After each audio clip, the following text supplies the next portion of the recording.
शिखर तक के रास्ते पर लगी सीढ़ियां व रस्सियां हटा ली गई हैं। माउंट एवरेस्ट यानी दुनिया की सबसे ऊंची चोटी पर चढ़ाई का इस साल यानी 2025 का अप्रैल मई की गर्मियों का सीजन आधिकारिक तौर पर समाप्त हो गया है। 3 ही दिन पहले यानी 29 मई को माउंटेनियरिंग कम्युनिटी ने एवरेस्ट पर सबसे पहले चढ़ाई की 72वीं सालगिरह मनाई थी। साल 1953 में इसी दिन एडमंड हिलेरी और तेंजिंग नोर्गे ने एवरेस्ट पर पहली बार कदम रखे थे। बेबाक भाषा के संडे ऑफ बीट में आपका स्वागत है। देश दुनिया में मची उठापटक के बीच आज बात हिमालय की और हिमालय जैसे ही विशाल व विकट पर्यावरण के मुद्दे की। इस साल नेपाल के पर्वतारोहण विभाग ने 57 देशों के 468 विदेशी पर्वतारोहियों को 8,849 मीटर यानी 29,032 फुट ऊंचे एवरेस्ट शिखर पर चढ़ने के परमिट जारी किए थे। जाहिर है कि तकरीबन इतने ही नेपाली शेरपा गाइड भी उनके साथ शिखर पर जाने वाले थे। इनमें से कितने कामयाब रहे इसका आंकड़ा एक आध दिन में आएगा। हालांकि नेपाल टूरिज्म के डायरेक्टर हिमाल गौतम का कहना था कि इस साल नेपाल की तरफ से यानी एवरेस्ट के दक्षिणी सिरे से कुल 694 लोग चोटी पर पहुंचे। अब इनमें 257 विदेशी पर्वतारोही, 9 नेपाली पर्वतारोही और 421 शेरपा व गाइड और रोपवे लगाने वाली टीमों के 7 लोग शामिल थे। वहीं एवरेस्ट के उत्तरी सिरे यानी चीन की तरफ से कितने लोग गए उनकी संख्या का पता नहीं, लेकिन उनकी अंदाजन संख्या जोड़ ली जाए तो इस साल तकरीबन 800 लोग चोटी पर पहुंचे होंगे। अब नेपाल की तरफ से चढ़ने वालों को नीचे आकर नेपाल के पर्वतारोहण विभाग को अपनी चढ़ाई का और अपने द्वारा फैलाए गए सारे कचरे को इकट्ठा करके उसे वापस ले आने का सबूत देना होता है, तभी उन्हें शिखर पर पहुंचने का आधिकारिक प्रमाण पत्र दिया जाता है। इस साल हादसे कम हुए, पर्वतारोहियों की जानें कम गईं और मौसम की मार तीखी तो रही लेकिन प्राण घातक नहीं बनी। लेकिन इसके बावजूद एवरेस्ट पर चढ़ाई को लेकर बन रही चिंताएं कम नहीं हुई हैं, बल्कि उनके नए आयाम ही सामने आए हैं। मई का महीना खत्म होते ही सीजन खत्म होने से कुछ दिन पहले सैकड़ों पर्वतारोही शिखर पर पहुंचने के लिए कतार लगाए खड़े थे।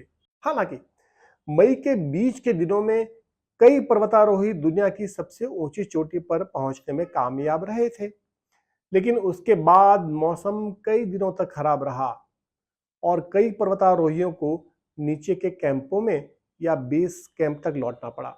लौटने वाले इन पर्वतारोहियों में नेपाल के शेरपा कामी रीता भी थे, जो सबसे ज्यादा बार एवरेस्ट पर चढ़ने के अपने ही वर्ल्ड रिकॉर्ड को तोड़ने की फिराक में थे। लिहाजा आखिरी के दिनों में फिर से चढ़ाई की मारामारी रही। कामी रीता भी आखिरकार 27 मई को चोटी पर पहुंचे, जो एवरेस्ट पर उनकी 31वीं चढ़ाई थी। एवरेस्ट अभियान से जुड़े लोगों का कहना है कि इस साल एक ही दिन में सबसे ज्यादा लोग 18 मई को चोटी पर पहुंचे। हालांकि मौसम के लिहाज से चढ़ाई के लिए इस साल का सबसे अच्छा दिन 27 मई का रहा। उसी दिन 55 साल के कामी रीता ने भी चढ़ाई की। वैसे रीता के अलावा एक और पर्वतारोही ने चढ़ाई का अपना ही विश्व रिकॉर्ड सुधारा है और वह है ब्रिटेन के 51 साल के कैंटन कूल, जिन्होंने किसी भी विदेशी यानी गैर नेपाली पर्वतारोही के चोटी पर पहुंचने के अपने ही रिकॉर्ड को तोड़ा और इस बार 19वीं बार चोटी पर वह पहुंचे। दरअसल अब डर यही है कि एवरेस्ट की चढ़ाई नए रिकॉर्डों और नए प्रयोगों की जमीन होती जा रही है, जिसके बारे में खुद कामी रीता कहते हैं कि पर्वतारोहण अब रोमांच के बजाय लग्जरी और मनोरंजन का जरिया हो गया है। आधुनिक उपकरणों ने चढ़ाई को आसान बनाया है और जलवायु परिवर्तन ने वहां के मौसम को विकट व अनिश्चित, और इन दोनों की होड़ ने कई सारे नए खतरे पैदा किए हैं। कई पर्वतारोहियों का कहना था कि इस साल भी मौसम सबसे बड़ी बाधा रही। 6 बार शिखर पर पहुंच चुके जेनजेन लामा का कहना था कि मौसम लगातार अनिश्चित सा होता जा रहा है। एक बार पूर्वानुमान कहता है कि अगले दिन मौसम बहुत अच्छा होगा, लेकिन चढ़ाई की सारी तैयारी करने के बाद अगले दिन पूर्वानुमान के ठीक उलट मौसम बिगड़ जाता है और हर घंटे खराब ही होता चला जाता है। शिखर पर पहुंचने के लिए अनुकूल मौसम के दिन जब कम हो जाते हैं तो एक ही दिन ज्यादा लोग ऊपर तक पहुंचने की कोशिश करते हैं। हिलरी स्टेप के आगे शिखर तक एक ही सेफ्टी रोप से जुड़े पर्वतारोही कतार में लगे रहते हैं, जिसे अक्सर एवरेस्ट ट्रैफिक जाम के तौर पर पुकारा जाता है। हर बार मौसम भी वहां पूर्वानुमान के ही अनुरूप काम नहीं करता, वह अपनी चाल ढाल यकायक बदल भी लेता है। अब उपकरण आधुनिक हुए हैं तो चढ़ाई में अनुभवी पर्वतारोही भी होते हैं और नौसिखिए भी। इसका भी असर पड़ता है, क्योंकि पहाड़ों पर अनुभव की जगह तो कोई नहीं ले सकता। इसीलिए अब यह आवाज उठ रही है कि एवरेस्ट पर चढ़ाई के लिए केवल अनुभवी पर्वतारोहियों को ही परमिट मिले। नेपाल सरकार भी इस तरह का कानून लाने पर विचार कर रही है कि जिन पर्वतारोहियों ने पहले नेपाल में 7,000 मीटर से कम एक चोटी पर चढ़ाई कर रखी हो, उन्हें ही एवरेस्ट पर चढ़ने का परमिट दिया जाए। वैसे तो मॉनसून के बाद शरद सीजन में भी कुछ लोग एवरेस्ट पर चढ़ने की कोशिश करते तो हैं, लेकिन उनकी संख्या कम ही होती है, क्योंकि उस समय खतरा ज्यादा होता है। इस साल तो एक और जोखिम यह है कि इस शरद सीजन से नेपाल ने एवरेस्ट पर चढ़ाई के लिए परमिट की कीमत $11,000 से बढ़ाकर $15,000 यानी करीब 12.8 लाख रुपए कर दी है। हो सकता है कि बढ़ता खर्च भी एवरेस्ट चढ़ने वालों की संख्या को कम कर दे, और यह तो केवल परमिट की कीमत है। कुल खर्चा तो इसका 3 गुना या उससे भी ज्यादा हो जाता है। पहली बार 1994 में एवरेस्ट पर चढ़ने वाले कामी रीता का यह भी कहना है कि पर्वतों पर बढ़ते जोखिम के कारण नेपाल में युवाओं में शेरपा बनने का उत्साह कम होता जा रहा है। वह बताते हैं कि पहले जून के शुरू में कैंप 2 पर बर्फ रहती थी, लेकिन अब तो वहां मई में ही पानी बहने लगता है, जो कई बार जानलेवा हो जाता है। इसी तरह खुम्बू आइसफॉल के इलाके को भी बाद के दिनों में पार करना जोखिम भरा होता जा रहा है। कामी रीता हर साल चोटी पर जाते हैं और उनके जैसे शेरपाओं का अनुभव बाकी विदेशी पर्वतारोहियों की कामयाबी में अहम भूमिका निभाता है। कामी रीता एवरेस्ट के अलावा दुनिया की बाकी ऊंची चोटियों पर भी चढ़ चुके हैं, जैसे कि केटू, मनासलू व लाहौत्से आदि। उनके पिता भी हिमालय के सबसे शुरुआती शेरपा गाइडों में से एक थे, लेकिन कामिरीता खुद अपने बच्चों को शेरपा नहीं बनाना चाहते। अब इसी से अंदाजा लग जाता है कि ऊपर से आसान नजर आ रही चढ़ाई की असलियत क्या है।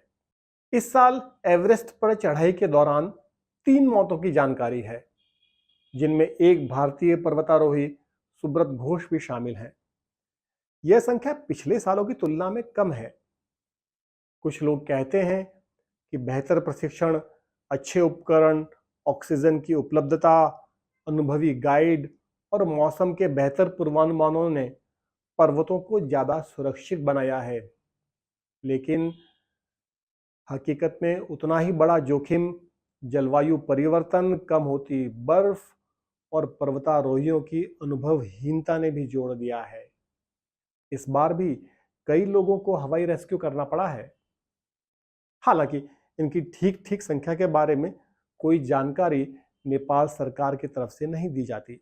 लेकिन किसी भी हाल में एवरेस्ट को जीतने की होड़ में दुनिया की सबसे ऊंची चोटी कई नए प्रयोगों का भी अड्डा बन गई है। ब्रिटेन के 4 पर्वतारोहियों ने जेनॉन गैस का इस्तेमाल करके तेजी से शिखर पर पहुंचने का काम किया। इन लोगों ने लंदन से रवाना होने के 5वें दिन ही एवरेस्ट के शिखर पर कदम रख लिए थे। लिहाजा इन्होंने पर्वतारोहियों को एक और कृत्रिम मदद का रास्ता दिखा दिया है।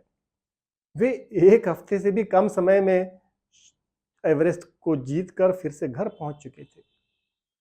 इस रास्ते को लेकर पर्वतारोहण के क्षेत्र में गंभीर बहस है। इन लोगों ने जेनोन थेरेपी के अलावा ब्रिटेन में हाइपॉक्सिक ट्रेनिंग की और ठीक उस समय नेपाल पहुंचे जब मौसम और रास्ता तेजी से शिखर पर पहुंचने के लिए बिल्कुल माफिक था। इसी तरह एक और पर्वतारोही एंड्रयू उश्कोव ने कथित तौर पे न्यूयॉर्क से एवरेस्ट की चोटी तक का सफर महज 4 दिन में पूरा किया और उसके लिए इन्होंने बेस कैंप से ही सप्लीमेंट्री ऑक्सीजन भी इस्तेमाल की और शेरपाओं की 2 टीम भी। जर्मनी की अंजा ब्लाका ने बिना कृत्रिम ऑक्सीजन यानी जी शेरपा की मदद लिए एवरेस्ट की चोटी पर पांव रखे। उन्होंने 8000 मीटर से ऊंची 12 चोटियों पर ऑक्सीजन की मदद लिए बिना अपने बूते फतेह हासिल की है। यह इस साल की सबसे शानदार उपलब्धि रही। दुनिया की सबसे ऊंची चोटी पर कदम रखने को रोमांच का चरम माना जाता है, लेकिन यहाँ यह याद रखना जरूरी है कि वह दुनिया का सबसे संवेदनशील इलाका भी है, बेहद नाजुक। उस पर विजय पाने के लिए उसकी क्षमताओं को चुनौती देने में कोई समझदारी नहीं है। शुक्रिया।